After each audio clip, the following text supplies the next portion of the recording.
Hello, నేను మీ శేషరావు. ఇప్పటి వరకు మనం నాగన్న సర్వేని విన్నాం, కానీ ఇప్పుడు రెడ్డన్న సర్వే వచ్చేసింది. అనేక రకమైన సర్వేలు వస్తూ ఉన్నాయి, కానీ ఇప్పుడు రెడ్డన్న సర్వే వచ్చింది. దీంట్లో కొంత జెన్యూనిటీ ఉంటుంది అనేటువంటి ఒక ప్రచారం అయితే ఉంది.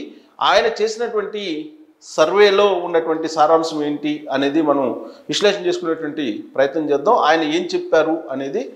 సో ఆయన సర్వేలో ప్రధానంగా జిల్లాల వారీగా చేశారు, కాన్స్టిట్యున్సీ వారీగా కూడా చేశారు. దాని ప్రకారం చేసినటువంటి సర్వేలో టోటల్ అసలు ఎలా ఉంది సినారియో అనేది ఆల్రెడీ డిస్క్రిప్షన్ కూడా ఇచ్చారు. బట్ జిల్లాల వారీగా ఆయన ఇచ్చారు. కాన్స్టిట్యున్సీలో అసెంబ్లీల వారీగా కూడా రిలీజ్ చేసే ప్రయత్నం చేస్తాం. ప్రస్తుతానికైతే జిల్లాల వారీగా ఇప్పుడు ఉమ్మడి జిల్లాల వారీగా ఎవరెవరికి ఏ పార్టీకి ఎన్ని అసెంబ్లీ స్థానాలు వచ్చేటువంటి అవకాశం ఉంది అనేది చూస్తే కనుక అనంతపురం జిల్లా వచ్చేసి మొత్తం 14 ఉన్నాయి. 14లో ఎన్డీఏ అలయన్స్కి 9 వచ్చేటువంటి అవకాశం ఉంది. వైఎస్ఆర్ కాంగ్రెస్ పార్టీకి 5 మాత్రమే వచ్చే అవకాశం ఉందని చెప్పి అంచనా వేస్తుంది అనంతపురం. సో బేసికల్గా అనంతపురం తెలుగుదేశం పార్టీ చాలా బలంగా ఉంటుంది. బట్ అక్కడ టోటల్ 14లో 9 ఎన్డీఏ అలయన్స్కి వచ్చేటువంటి అవకాశం ఉంది, 5 వైఎస్ఆర్ కాంగ్రెస్ పార్టీకి వచ్చే అవకాశం ఉందని చెప్పి ఆర్ఎస్ రెడ్డి స్ట్రాటజీస్ సర్వే అంచనా వేస్తుంది. సో ఆర్ఎస్ రెడ్డి స్ట్రాటజీస్ అనేటువంటి పేరుతోటి ఈ సర్వే వచ్చింది. ఈ సర్వేకి సంబంధించి సర్వే చేసినటువంటి వాళ్ళని కూడా ఇంటర్వ్యూ చేసేటువంటి ప్రయత్నం చేస్తాం, మీ ముందు విశ్లేషణ చేసుకునే ప్రయత్నం చేస్తాం. అలాగే వాళ్ళు ఏ విధమైనటువంటి స్ట్రాటజీస్ ప్లే చేశారు, ఆ ప్లే చేసిన తర్వాత వచ్చినటువంటి సీట్ల వ్యవహారం ఏంటి అనేది కన్సల్టేట్ చేసి చూపించారు జిల్లాల వారీగా. సో అనంతపురంలో మొత్తం 14 అయితే 9 అలయన్స్కి, అలాగే 5 వైఎస్ఆర్ కాంగ్రెస్ పార్టీకి వచ్చే అవకాశం ఉందని అంచనా వేస్తుంది. ఇక చిత్తూరు వచ్చేసి మొత్తం 14లో ఎన్డీఏ అలయన్స్కి 10 వస్తాయని చెప్తున్నారు, 4 మాత్రం వైఎస్ఆర్ కాంగ్రెస్ పార్టీకి వస్తాయని చెప్పి అంచనా వేస్తుంది ఆర్ఎస్ రెడ్డి స్ట్రాటజీస్. కారణం ఏంటంటే చిత్తూరు వాస్తవంగా అయితే మనం వైఎస్ఆర్ కాంగ్రెస్ పార్టీ బలంగా ఉందని చెప్పి చాలామంది చెప్తూ ఉంటారు. కానీ ఇక్కడ చూస్తే కనుక వైఎస్ఆర్ కాంగ్రెస్ పార్టీకి కేవలం 4 స్థానాలకే పరిమితం అయ్యేటువంటి అవకాశం ఉందని చెప్పి అంచనా వేస్తుంది Reddy strategies, RS Reddy strategies. ఇక ఈస్ట్ గోదావరి వచ్చేటప్పటికి 19 మొత్తం ఉన్నాయి. ఎన్డీఏ అలయన్స్కి 14, వైఎస్ఆర్ కాంగ్రెస్ పార్టీకి 5 వచ్చే అవకాశం ఉంది. గోదావరి జిల్లాల్లో ఈసారి వైఎస్ఆర్ కాంగ్రెస్ పార్టీ అసలు బోణి కొడుతుందా లేదా అనేటువంటి ఒక ప్రచారం జనసేనలో జరుగుతుంది. అలాగే తెలుగుదేశం పార్టీలో కూడా అలాంటి ఒపీనియన్ ఉంది. ఎందుకంటే అక్కడ జనసేనాని పవన్ కళ్యాణ్ ప్రత్యేకమైనటువంటి కాన్సన్ట్రేషన్ చేశారు. గత 2 సంవత్సరాల నుంచి కూడా ఆయన అనేక సార్లు అక్కడికి వెళ్ళారు, ఈస్ట్ అలాగే వెస్ట్ గోదావరి జిల్లాలకి. పైగా జగన్మోహన్ రెడ్డికి వ్యతిరేకంగా ప్రచారం విస్తృతంగా చేశారు పవన్ కళ్యాణ్ సామాజిక వర్గం ఎక్కువగా ఉంటుంది కాబట్టి అక్కడ ఈస్ట్ వెస్ట్లో ఈసారి అలయన్స్లో ఖచ్చితంగా కూటమి గెలుస్తుంది, వైఎస్ఆర్ కాంగ్రెస్ పార్టీ బోడీ కొట్టదు అనుకున్నారు. కానీ ఈస్ట్ గోదావరికి వచ్చేటప్పటికి 5 స్థానాల్లో వైఎస్ఆర్ కాంగ్రెస్ పార్టీ గెలుస్తుంది, 14 స్థానాల్లో ఎన్డీఏ గెలుస్తుందని చెప్పి అంచనా వేస్తుంది. ఇక గుంటూరు వచ్చేసి మొత్తం 17 ఉన్నాయి. 17లో ఎన్డీఏ 10, 7 వైఎస్ఆర్ కాంగ్రెస్ పార్టీ గెలిచే అవకాశం ఉందని చెప్పి అంచనా వేస్తుంది ఆర్ఎస్ రెడ్డి స్ట్రాటజీస్. సో గుంటూరులో 17కి 10 ఎన్డీఏ అలయన్స్, అలాగే వైసీపీకి 7 వస్తున్నాయి. అంటే యాక్చువల్గా గుంటూరు, కృష్ణా జిల్లాలు, ఈ 2 జిల్లాల్లో అలయన్స్కి ఎక్కువ రావాలి. కారణం ఏంటంటే ఆ 2 జిల్లాలు అక్కడ రాజధాని ప్రకటించడం వల్ల అమరావతిని బాగా లబ్ధి పొందినటువంటి జిల్లాలు మిగిలిన వాటికంటే కూడా ఆ 2 జిల్లాల్లో ఉండేటువంటి ప్రజలు ఆ 2 జిల్లాలే ఎక్కువ లబ్ధి పొందాయి అనేది అది జగద్విదితం. కానీ మిగిలినటువంటి రాష్ట్రానికి కూడా రాజధాని కావాల్సిందే. కానీ రాజధాని ప్రాంతంలో ఉండేటువంటి 2 జిల్లాలు, కృష్ణా, గుంటూరు జిల్లాల్లో ఇప్పటికీ కూడా తెలుగుదేశం పార్టీ, జనసేన, బీజేపీ ఇంకా కొంతమేరకే పరిమితం అయ్యింది గెలుచుకోవటం అనేది విచిత్రకరమైనటువంటి పరిణామం.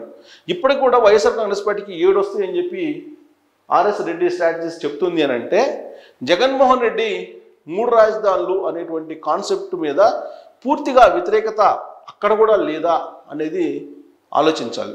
మిగిలినటువంటి రాష్ట్రం కన్నా గుంటూరు, కృష్ణా జిల్లా వాళ్ళు అమరావతి రాజధాని ప్రకటించిన తర్వాత లబ్ధి పొందినటువంటి వాళ్ళు ఎక్కువ మంది ఉన్నారు. వాళ్ళు కూడా ఆ ప్రాంతంలో కూడా వ్యతిరేకంగా ఉన్నారు అని అంటే ఆశ్చర్యకరమైనటువంటి అంశం. ఇప్పటికీ కూడా వైఎస్ఆర్ కాంగ్రెస్ పార్టీకి 7 వస్తాయి అక్కడ అని చెప్పి ఆర్ఎస్ రెడ్డి స్ట్రాటజీస్ అంచనా వేస్తుందని అంటే దానికి లాజిక్ ఏంటనేది అర్థం కావట్లేదు. ఇక కడప అనేది వైఎస్ఆర్ కాంగ్రెస్ పార్టీకి కంచుకోట అంటూ ఉంటారు. కడపలో జగన్మోహన్ రెడ్డికి తిరుగులేదు అంటూ ఉంటారు. మొత్తం 10 అసెంబ్లీ స్థానాలు ఉంటే కడపలో ఎన్డీఏ అలయన్స్ 6, వైఎస్ఆర్ కాంగ్రెస్ పార్టీకి 4 అని అంటున్నారు. సో ఇది కడపది ఆలోచించాల్సినటువంటి పరిణామం. ఎందుకంటే మొత్తం స్వీప్ చేస్తుందని చెప్పి వైఎస్ఆర్ కాంగ్రెస్ పార్టీ చెప్తోంది. మొత్తం 10కి 10 స్థానాలు కడపలో 2019లో ఏ విధంగా అయితే స్వీప్ చేసిందో అదే తరహాలో స్వీప్ చేస్తుందని చెప్పి అంచనా వేస్తుంది వైఎస్ఆర్ కాంగ్రెస్ పార్టీ. కానీ అలాంటి పరిస్థితి లేదని చెప్పి ఆర్ఎస్ రెడ్డి స్ట్రాటజీ చెప్తోంది. నిజంగానే అలాంటి పరిస్థితి వస్తుందా ఉందా అని అంటే ఇప్పుడు చోటు చేసుకున్నటువంటి పరిణామాలను కనుక గమనిస్తే బహుశా ఆర్ఎస్ రెడ్డి స్ట్రాటజీస్ అంచనాలు కరెక్ట్ అవుతాయేమో అనిపిస్తుంది. కారణం ఏంటంటే వైఎస్ షర్మిల, డాక్టర్ సునీతారెడ్డి ఇద్దరు కూడా అక్కడ విస్తృతంగా ప్రచారం చేస్తున్నారు. కడప జిల్లాలో ప్రత్యేకించి వివేకానంద రెడ్డి మర్డర్ కేసు యొక్క ప్రభావం చాలా తీవ్రంగా ఉండేటువంటి అవకాశం ఉంది. అందుకే ఇటీవల కాలంలో జగన్మోహన్ రెడ్డి కడపకు వెళ్ళినటువంటి ప్రతిసారి కూడా వివేకానంద రెడ్డి మర్డర్ గురించి అనివార్యంగా ప్రస్తావించాల్సినటువంటి పరిస్థితి వచ్చింది. ప్రస్తుతం అక్కడ ఉండేటువంటి పరిస్థితుల్లో వివేకానంద రెడ్డి మర్డర్ అనేది వైఎస్ఆర్ కాంగ్రెస్ పార్టీని డ్యామేజ్ చేసేటువంటి అవకాశం ఉందని చెప్పి ఆర్ఎస్ రెడ్డి స్ట్రాటజీస్ చెప్తోంది. ఒకటేంటంటే అక్కడ ఇప్పటికే షర్మిల, సునీతారెడ్డి విస్తృతంగా ప్రచారం చేస్తున్నారు. షర్మిల కడప ఎంపీగా పోటీ చేసి ఉన్నారు అక్కడ. అందుకే జగన్మోహన్ రెడ్డి పైన దేవుడికి తెలుసు, కింద ప్రజలకు తెలుసు, తనకు తెలుసు వివేకానంద రెడ్డి మర్డర్ని ఎవరు చేశారా అనేది చాలా నెగిటివ్ కాబోతుంది ఆయనకి అనేది ఆర్ఎస్ రెడ్డి స్ట్రాటజీస్ చెప్తున్నటువంటి అంచనాలు. ఇక కృష్ణా జిల్లాలో 16 ఉంటే 9 ఎన్డీఏ అలయన్స్కి, 7 వైఎస్ఆర్ కాంగ్రెస్ పార్టీకి వస్తాయని చెప్పి అంచనా వేస్తుంది. సో కృష్ణా, గుంటూరు జిల్లా సంబంధించినటువంటి ఓటర్లు ఆలోచించుకోవాల్సినటువంటి పరిస్థితి. సో గుంటూరు, కృష్ణా జిల్లాల్లో యాక్చువల్గా ఎన్డీఏ అలయన్స్ స్వీప్ చేయాలి, బట్ అలాంటి పరిస్థితి లేదని చెప్పి ఆర్ఎస్ రెడ్డి స్ట్రాటజీ చెప్తోంది. ఇక కర్నూలు 14 ఉంటే ఎన్డీఏ అలయన్స్ 8, వైఎస్ఆర్ కాంగ్రెస్ పార్టీకి 6 వస్తాయని చెప్పి చెప్తూ ఉన్నారు. సో కర్నూలులో ఎన్డీఏ అలయన్స్ 8 అంటే బహుశా కర్నూలు 50-50 ఉంటుంది అనుకున్నారు, బట్ ఇక్కడ ఎన్డీఏ అలయన్స్ ఎక్కువ ఉంది. నెల్లూరు మొత్తం 10 స్థానాలు అయితే నెల్లూరు జిల్లాలో NDA alliance 7, YSR Congress party 3. So నెల్లూరుని ఇలానే ఉంటుందని చెప్పి ఎక్స్పెక్ట్ చేయొచ్చు. ఎందుకంటే వేమిరెడ్డి ప్రభాకర్ రెడ్డి, అలాగే కోటమిరెడ్డి శ్రీధర్ రెడ్డి వీళ్ళందరూ కూడా తెలుగుదేశం పార్టీలోకి వచ్చారు వైఎస్ఆర్ కాంగ్రెస్ పార్టీని వదిలిపెట్టి. దాంతో నెల్లూరు జిల్లాలో 10 స్థానాలు ఉంటే అసెంబ్లీ స్థానాలు 7 తెలుగుదేశం పార్టీ, జనసేన, బీజేపీ కూటమికి వచ్చే అవకాశం ఉంది. 3 మాత్రమే వైఎస్ఆర్ కాంగ్రెస్ పార్టీకి అని ఇప్పుడు అంచనా వేస్తుంది. ఇక ప్రకాశం జిల్లాకు వచ్చి 12 అసెంబ్లీ స్థానాలు ఉన్నాయి. 12లో ఎన్డీఏ అలయన్స్కి 8, వైఎస్ఆర్ కాంగ్రెస్ పార్టీకి 4 వస్తాయని చెప్పి అంచనా వేస్తున్నారు. బహుశా ఇక్కడ కూడా అదే పరిస్థితి ఉండొచ్చు. శ్రీకాకుళం వచ్చేసేపటికి 10 ఉన్నాయి మొత్తం అసెంబ్లీ స్థానాలు. ఎన్డీఏ అలయన్స్కి 7 ఉన్నాయి, 7 వచ్చే అవకాశం ఉంది. 3 వైఎస్ఆర్ కాంగ్రెస్ పార్టీకి వచ్చే అవకాశం ఉందని చెప్పి అంచనా వేస్తుంది. కానీ ఉత్తరాంధ్రలో ఇప్పుడున్నటువంటి పరిస్థితుల్లో వైఎస్ఆర్ కాంగ్రెస్ పార్టీ లేదా వైఎస్ఆర్ కాంగ్రెస్ పార్టీ లీడర్లు అంటే కూడా ఒక రకమైనటువంటి భయం ఏర్పడింది. విజయమ్మ విశాఖపట్నంలో ఎంపీగా 2014లో పోటీ చేసినప్పుడు ఏ విధంగా భయపడిపోయి ఓట్లు వేయకుండా ఆమెను కడపకు పంపించారో అదే తరహాలో ఇప్పుడు వైఎస్ఆర్ కాంగ్రెస్ పార్టీని యాక్సెప్ట్ చేసే పరిస్థితుల్లో ఉత్తరాంధ్ర ప్రజలు లేరు అని చెప్పేసి అంటూ ఉన్నారు. కానీ శ్రీకాకుళంలో ఇప్పటికి కూడా 3 స్థానాల్లో వైఎస్ఆర్ కాంగ్రెస్ పార్టీ గెలుచుకునే అవకాశం ఉందని చెప్పి అంచనా వేస్తుంది ఆర్ఎస్ రెడ్డి స్ట్రాటజీస్. విశాఖపట్నం మొత్తం 15 ఉంటే ఎన్డీఏ అలయన్స్కి 9, వైఎస్ఆర్ కాంగ్రెస్ పార్టీ 6 వస్తాయని చెప్పి అంచనా వేస్తున్నారు. సో విశాఖపట్నంలో ఈ 6 రావడం అనేది వైఎస్ఆర్ కాంగ్రెస్ పార్టీకి చాలా ఎక్కువగా చెప్తూ ఉన్నారు. కొన్ని సర్వేలు కూడా అలానే చెప్తున్నాయి. కానీ ఆర్ఎస్ రెడ్డి స్ట్రాటజీస్ మాత్రం 6 విశాఖపట్నంలో వస్తాయని చెప్పి అంచనా వేస్తుంది. విజయనగరంలో 9 ఉంటే ఎన్డీఏ అలయన్స్కి 6, వైఎస్ఆర్ కాంగ్రెస్ పార్టీకి 3 ఉంటాయని చెప్పి అంచనా వేస్తుంది. వాస్తవంగా విజయనగరంలో ఎంతో కొంత వైఎస్ఆర్ కాంగ్రెస్ పార్టీ బలంగా ఉందని చెప్పి చెప్తూ ఉంటారు ఉత్తరాంధ్ర మొత్తం మీద.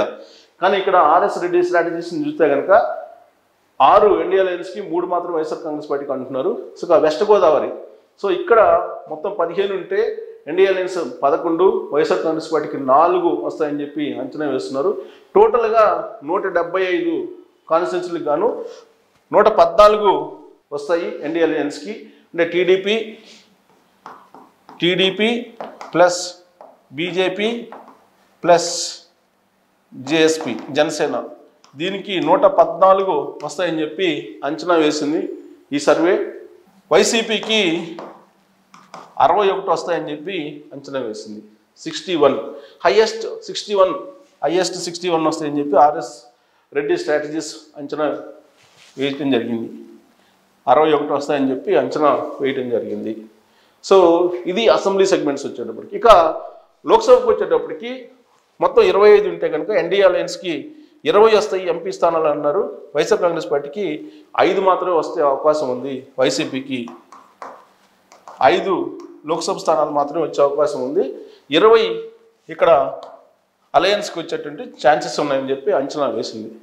దీనికి కారణం ఏంటి, రీజన్స్ ఏంటి అనేది చాలా క్లియర్గా చెప్పారు. ఎన్డీఏ అలయన్స్ ఓట్ షేర్ కూడా చెప్పారు. ఓట్ షేర్ వచ్చేసేపు ఇక్కడ ఓట్ షేర్ కూడా చూపించారు. ఓట్ షేర్ వచ్చేటప్పటికి 49% ఉంది. వైఎస్ఆర్సీపీకి 42 ఉంది, అదర్స్ 9 అన్నాడు. సో ఇప్పటికీ కూడా 42% వైసీపీకి ఉందంటే ఇది ఎక్కువ పర్సెంట్ కింద తీసుకోవాలి. 42% ఉంది వైసీపీకి. అదే ఇక్కడ దీనికి 49% ఉంది. సో ఇది 50% అబోవ్ ఉంటుందని చెప్పి ఎక్స్పెక్ట్ చేస్తున్నారు. సో వైసీపీకి ఇంకా తగ్గేటువంటి అవకాశం ఉందని కూడా చాలా సర్వేలు చెప్తున్నాయి. ఇక ఏంటి ఈ పరిస్థితికి రావడానికి కారణం ఏంటి అని అంటే, the previous government did not establish at least A capital for the state and the capital effect బాగా పడింది అని చెప్పేసి చెప్తున్నారు. అట్లీస్ట్ క్యాపిటల్ లేనటువంటి స్టేట్గా మార్చేశారు జగన్మోహన్ రెడ్డి. గతంలో అట్లీస్ట్ క్యాపిటల్ కట్టే ప్రయత్నం చేశారు, ఇప్పుడు క్యాపిటల్ కూడా కట్టే ప్రయత్నం చేయలేదు. అది పెద్ద నెగిటివ్ పాయింట్గా చెప్తున్నారు. So majority of the people are of the opinion that the party has taken conspirational actions against the opposition. So opposition పార్టీల మీద ఎక్కువగా వాళ్ళు దృష్టి పెట్టి వాళ్ళు నిర్వీర్యం చేసే ప్రయత్నం చేశారు. అది ఒక నెగిటివ్ పాయింట్గా ఉందని చెప్పి. ఇక lack of proper planning for the future of the state is also strong criticism. So ఇక్కడ ఫ్యూచర్ ప్లాన్ లేకపోవటం జగన్మోహన్ రెడ్డికి స్టేట్ మీద అదొక నెగిటివ్ పాయింట్. ఇక people criticism that there are many errors in the management of TTD. Tirumala Tirupati దేవస్థానానికి సంబంధించి కూడా చాలా వ్యతిరేకత వైఎస్ఆర్ కాంగ్రెస్ పార్టీ మీద ఉండడానికి ఒక కారణం. తిరుమల తిరుపతి దేవస్థానాన్ని కంప్లీట్గా అక్కడ భ్రష్టు పట్టించారు అనేటువంటి ఒపీనియన్ తోటి ఉన్నారనేది వాళ్ళు చెప్తున్నారు. The government has completely failed in the maintenance of the roads. అంటే రోడ్స్ ఇవన్నీ కూడా అందరూ చెప్పే అన్ని సర్వేలు చెప్తున్నాయి, రోడ్లు మౌలిక వసతులు కల్పించలేదు, అదొక నెగిటివ్ పాయింట్గా చెప్తున్నారు. The government was run only the name of welfare స్కీమ్స్ని ఒకటే చూపిస్తూ ప్రభుత్వాన్ని నడిపాడు జగన్మోహన్ రెడ్డి. అదే పెద్ద డ్రాబ్యాక్ అని చెప్పి చెప్తూ ఉన్నారు. సో ఈ కారణాల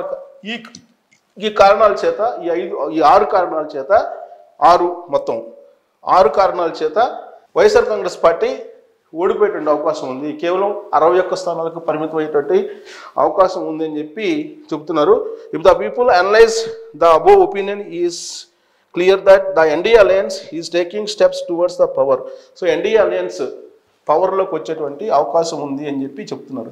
ఎన్డీఏ అలయన్స్ 114 స్థానాలతోటి పవర్లోకి వచ్చేటువంటి అవకాశం ఉంది.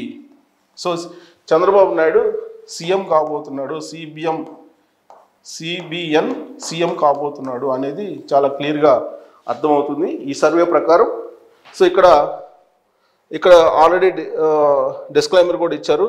సో ఇక్కడ ఒపీనియన్ కాన్స్టిట్యున్సీ వైజ్ మేము తీసుకున్నాం అని చెప్పి కూడా ఇచ్చారు. కాన్స్టిట్యున్సీ వైజ్ తీసుకుని దీన్ని మేము ఎస్టాబ్లిష్ చేసామని చెప్పి కూడా ఎక్స్ప్లెయిన్ చేశారు. సో ఇది యాక్చువల్గా ఆర్ఎస్ రెడ్డి స్ట్రాటజిస్ట్ చేసినటువంటి ఒపీనియను. కాబట్టి ఈ రెడ్డన్న సర్వేలో కూడా చంద్రబాబు నాయుడు సీఎం కాబోతూ ఉన్నారు. తెలుగుదేశం పార్టీ, జనసేన, బీజేపీ అధికారంలో రాబోతుంది పక్కాగా. ఓట్ షేర్ కానీ అలాగే సీట్ల షేరింగ్ కానీ చూసుకుంటే అనేది ఇప్పుడు ఈ సర్వేలో ఆర్ఎస్ రెడ్డి స్ట్రాటజీస్లో స్పష్టమవుతోంది. Thank you very much.